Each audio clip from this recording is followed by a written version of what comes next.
Hello. आज हम बात करेंगे PM triple S 2026 diploma students के लिए। जो मैंने कहा कि सीट एलोकेशन रिजल्ट जो आ गया है, तो वो आज 14 अगस्त 2026 को आज आ चुका है। तो अब आपकी फॉर्मल एडमिशन जर्नी शुरू हो जाएगा। आपको तुरंत एक्शन लेना पड़ेगा ताकि आपकी स्कॉलरशिप और सीट जो है दोनों सेफ रहे। ओके। तो आज मैं आपको बताऊंगा कि सीट अलॉटमेंट के बाद का complete action plan, step by step क्या क्या चीजें आपको करनी है, सारा प्रोसेस। ओके। तो सारा प्रोसेस मैं आपको बताऊंगा कि क्या क्या चीजें होगी, उसके बाद आपको क्या क्या चीजें करनी पड़ेगी। और ये फ्रीज के बाद क्या होगा, फ्लोट के बाद क्या होगा, अगर आप नहीं करते चूज तो क्या होगा। तो उसके बाद ऐसे स्कॉलरशिप कैसे आपकी एक्टिवेट होगी, ये सारा कुछ मैं आपको बताऊंगा। जो आपका 1 लाख है अलाउंस जो आपको मिलेगा वो कैसे एक्टिवेट होगा। तो उस वीडियो में, ये वीडियो एंड तक देखना ताकि आगे सारी डाउट जो क्लियर आउट हो जाए, और वीडियो स्किप मत करना ताकि आपका जो सारे जो भी आपके डाउट सोर्स थे वो सारे इसमें क्लियर आउट कर दूंगा मैं। तो चलिए समझते हैं फुल डिटेल्स में। तो सबसे पहले जो मैं आपको बता रहा हूँ कि आपको सबसे पहले आपका ऑप्शन चूज करना है कि आपको फ्रीज करना है, फ्लोट करना है। ओके। तो सबसे पहले आपको, जैसे मैंने कहा कि एआईसीटीसी में जाना पड़ेगा पोर्टल पे, उस पे अपना जो है पीएम प्लस के पोर्टल पे आपको लॉगिन करना पड़ेगा कैंडिडेट और पासवर्ड से।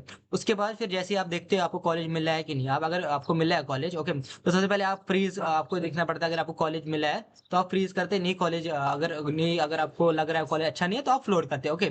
तो फ्रीज फ्रीज का ये है कि फ्रीज में होता है कि आप सीधे सीट एक्सेप्ट करते हो कि डायरेक्टली, जो मैंने आपको कहा कि आप सीधे सीट जो आपको कॉलेज मिला है और कोर्स मिला है तो आपको एक्सेप्ट करते हो। फ्लोट में होता है कि आप जो है कि कोई बेटर कॉलेज ट्राई करते हो ढूंढने का, जो अभी आपको कॉलेज मिला होता है वो आप उसमें खुश नहीं होते। ओके।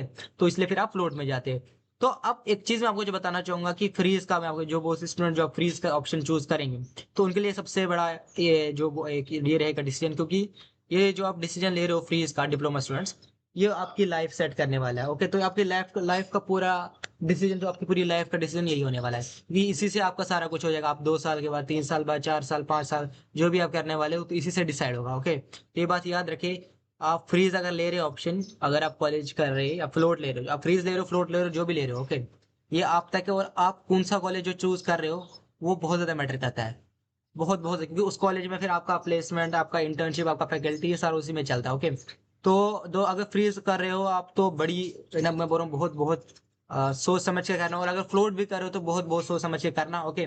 तो मैं आपको जो बता रहा हूँ कि अगर आप एडमिशन आप फ्रीज कर रहे हो तो आपको बताऊंगा कि अगर आप फ्रीज कर रहे हो तो आपको क्या क्या एक्शन उसके बाद करने पड़ेंगे। तो सबसे पहले, जैसे मैंने, आप अगर फ्रीज कर रहे हो तो आपका जो है सबसे पहले आपको अलॉटमेंट लेटर जो वो मिल जाएगी। ओके। डाउनलोड करनी पड़ेगी आपको अलॉटमेंट लेटर। तो उस पे जो डाउनलोड अलॉटमेंट लेटर पे आपको सारा कुछ पता चल जाएगा कि आपको पता चलेगा कौन सा कॉलेज मिला है, कौन से कॉलेज में आपका एडमिशन हुआ, वो कॉलेज कहाँ है, किस स्टेट में है, और कौन सा उसका प्रॉपर एड्रेस है, उसका पिन कोड पता चल जाएगा आपको। प्लस आपको पता चल जाएगा किन किन को आपको फोन करना है और किन किन को ईमेल करना है, उस पर लिखा होता है अलॉटमेंट लेटर पे। ओके। अलॉटमेंट लेटर में सारा कुछ लिखा होता है। और उसके बाद आपको जो है नोडल ऑफिसर का, जैसे मैंने कहा कि नोडल ऑफिसर का आपको नंबर दिया जाता है। वो आपको इवन आपको बहुत सी जगह जो होता है आपको प्रिंसिपल, जो वहाँ के कॉलेज प्रिंसिपल, उनका तक नंबर और ये ईमेल दिया होता है। ओके। तो उसके बाद जो है आपको उनको फोन करना पड़ेगा। उनको बोलना पड़ेगा सर मेरा इस कॉलेज में एडमिशन हुआ है, सर प्लीज मेरा एडमिशन कीजिए। सर एडमिशन नहीं कीजिए, सर मेरा एडमिशन पीएम प्लस के थ्रू है, तो सर मुझे कब आना है और मुझे कैसे कैसे आप एडमिशन प्रोसेस करना है। तो उसके बाद फिर जो है आपको फिर वो आपको उसी हिसाब से आपको अपनी फ्लाइट या ट्रेन से जैसे आपको बुक करनी पड़ेगी। और उसके बाद आपको जो है एआईसीटीसी में, आपको एक और चीज बता रहा हूँ कि एआईसीटीसी पोर्टल पे आपको नजर रखनी पड़ेगी आपका कौन सा कॉलेज का डेडलाइन कब पड़ रहा है। ओके। तो ये 3 एक्स्ट्रा मैं आपको बता रहा हूँ। उसके बाद एक और चीज आपको करनी पड़ेगी, फिजिकल रिपोर्टिंग करनी पड़ेगी और डॉक्यूमेंट वेरिफिकेशन करानी पड़ेगी उस कॉलेज में। ओके। तो आपको जो है कॉलेज में, जैसे मैंने आपको कहा कि कॉलेज का आपका एडमिशन ऑनलाइन होता है, और college most of the college online admission करते हैं, फिर बाद में आपका एडमिशन ऑफलाइन भी होता है। ओके। पहले ऑनलाइन करते हैं, आपको बोलते हैं इस कॉलेज का ये वाला फॉर्म भर दो आप। कॉलेज में जैसे कॉलेज के फॉर्म आपको, जैसे जो भी कॉलेज मिला है आपको, तो उसका एडमिशन आपको करना पड़ता है उनकी वेबसाइट पे कि ये वाला एडमिशन करना पड़ता है। उसके बाद, और उस एडमिशन में आपको कोई पैसा नहीं देना पड़ता है। ओके। ये बात याद रखिए, एडमिशन में आपको कोई पैसा नहीं देना पड़ता है। उसके बाद फिर आपका जो है कॉलेज में, कॉलेज वाले फिर आपको बताते हैं इस डेट तक को आपका आना पड़ेगा और इस डेट को आपको अपनी वेरिफिकेशन करानी पड़ेगी। ओके। उसके बाद आपको फिजिकल रिपोर्टिंग करनी पड़ती है कॉलेज में। उसके बाद आपको, और उसके साथ फिजिकल रिपोर्टिंग के साथ आपको डॉक्यूमेंट जो है सारे साथ रखने पड़ेंगे। ओके। तो मैं आपको बता रहा हूँ जो भी आपके ओरिजिनल डॉक्यूमेंट्स है वो सारे साथ रख लीजिए। ओके। सारे ओरिजिनल डॉक्यूमेंट साथ रख लीजिए, उनका फोटो स्टेट भी रख लीजिए और जेरॉक्स भी रख लीजिए। ओके। तो मैं आपको बताऊंगा कौन कौन से आपको डॉक्यूमेंट्स, ओरिजिनल डॉक्यूमेंट्स साथ रखने हैं। तो सबसे पहले आपको 10th क्लास का मार्कशीट और 12th क्लास का मार्कशीट साथ रखना पड़ेगा, और 10th क्लास का पासिंग सर्टिफिकेट भी आपको साथ रखना पड़ेगा। ओके। तो उसके बाद जो है और जो डिप्लोमा स्टूडेंट्स है, जो मैंने आपको बताया कि उनको डिप्लोमा स्टूडेंट्स को जो सेमेस्टर के ये भी रखने पड़ेंगे साथ। ओके। और फोटो कॉपीज ओके रखनी पड़ेगी और ओरिजिनल डॉक्यूमेंट्स। ऊपर से आपका डिप्लोमा, प्रोविजनल डिप्लोमा सर्टिफिकेट रखनी पड़ेगी साथ आपको, प्लस अपने जो फोटोज है वो साथ रखनी पड़ेगी, आधार कार्ड साथ रखना पड़ेगा ओरिजिनल, और इनकम सर्टिफिकेट ओरिजिनल रखनी पड़ेगी साथ, आधार कार्ड भी रखना पड़ेगा जिसमें माइग्रेशन सर्टिफिकेट, ट्रांसफर सर्टिफिकेट और कैरेक्टर सर्टिफिकेट भी साथ रखनी पड़ेगी, पासपोर्ट साइज फोटोज रखने पड़ेंगे, 5 से 10 रख लीजिए साथ। और ये सारे डॉक्यूमेंट जो आपको रेडी रखने हैं, ओके, ये बात आप याद रख लीजिए, ये सारे डॉक्यूमेंट्स आपको ओरिजिनल रखने पड़ेंगे रेडी, प्लस इनकी फोटो कॉपीज भी आपको साथ रखनी है, ओके।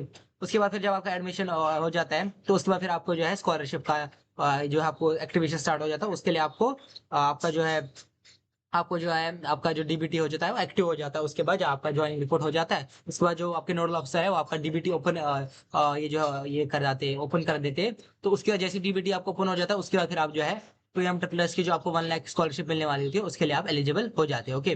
तो बैंक अकाउंट की वेरिफिकेशन जो मैंने कहा कि आपका आधार कार्ड जो बैंक अकाउंट के साथ लिंक होना चाहिए, आपका बैंक अकाउंट जो बैंक अकाउंट के साथ लिंक होगा तो आपको मेंटेनेंस अकाउंट जो है मेंटेनेंस अलाउंस जो 1 लाख वो आपके अकाउंट में आ जाएगा। तो इसलिए आपको ज्वाइनिंग रिपोर्ट जो है बहुत इंपॉर्टेंट है, प्लस आपका जो फ्रीज और फ्लोट जो ऑप्शन आप ले रहे हो ओके जो भी आपको दिखा रहा है तो बहुत बहुत ज्यादा इंपॉर्टेंट है, ओके, ये बात याद रखिए, बहुत बहुत इंपॉर्टेंट है। तो वो आपका बहुत लाइफ का एक बहुत बड़ा डिसीजन होने वाला है, तो बहुत सोच समझ के लिए लीजिए। प्लस मुझे कमेंट सेक्शन में बता दीजिएगा कि आपको कौन सा कॉलेज मिला है, तो मैं आपको बता दूंगा कि कॉलेज अच्छा है कि नहीं। और बाकी आपका अगर कोई डाउट है तो आप मुझे कमेंट सेक्शन में पूछ सकते हैं। Thank you.